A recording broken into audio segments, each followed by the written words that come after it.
రండి రండి. బాగున్నారా? బాగున్నా. వెళ్ళి కూర్చో. ఫోన్ చేసి వెళ్ళాలి. అలాగేనండి.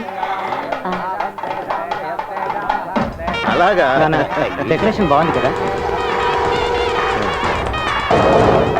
వెళ్ళండి.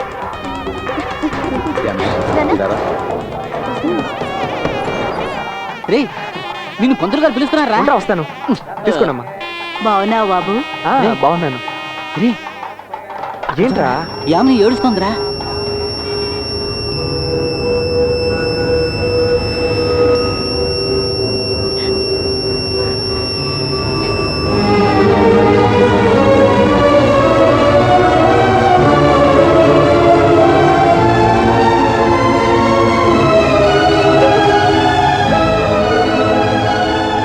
యామిని, ఏమైంది?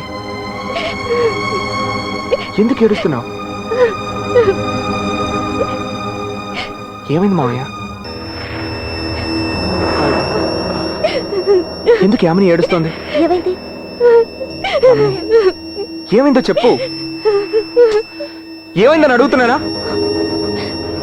నాన్నకంత అవమానం జరిగినందుకు మన పెళ్ళైన తర్వాత నువ్వు కార్తీక్ అన్నయ్యతో మాట్లాడకూడదని చెప్తున్నారు.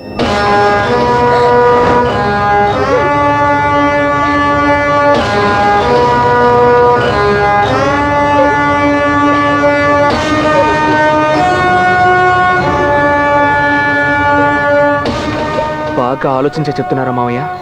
ఆలోచించి చెప్పాల్సింది నువ్వే.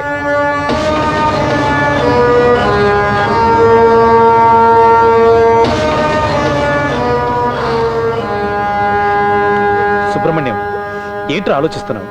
సరే అని చెప్పు. ఇంకెప్పుడు నా మొహం చూడ. ఏంట్రా నువ్వు అనేది?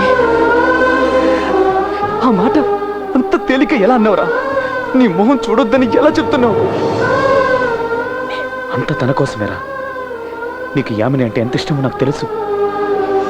సుబ్రహ్మణ్యం, కార్తీక్ చెప్పేది కరెక్ట్ అనిపిస్తోందిరా. నువ్వు ఊరుకోరా.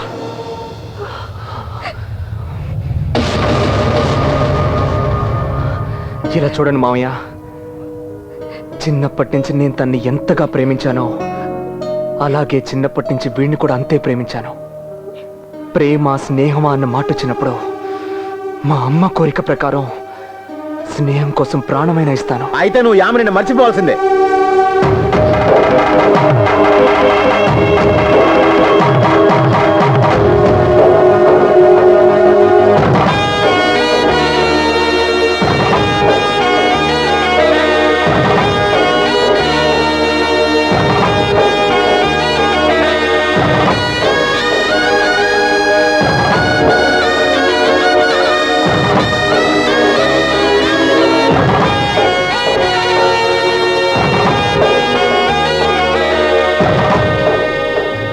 సరే మావయ్య.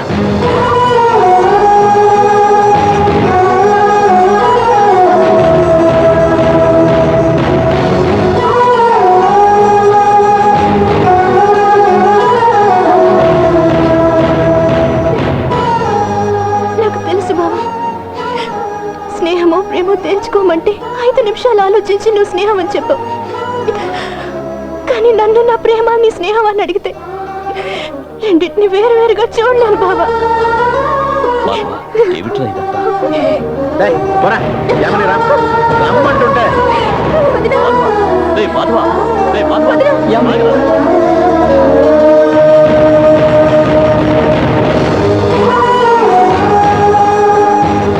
ఏంట్రా ఇదంతా?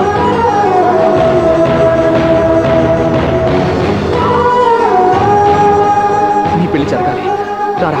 వద్దు వద్దు సుబ్రహ్మణ్యం, ఇలాంటి పరిస్థితులు ఎందుకు? కావాలంటే కార్తీక్ పెళ్లిని తర్వాత పెట్టుకుందాం.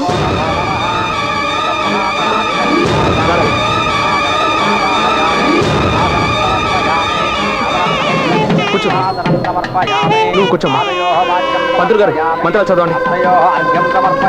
కూలండి వెళ్ళి.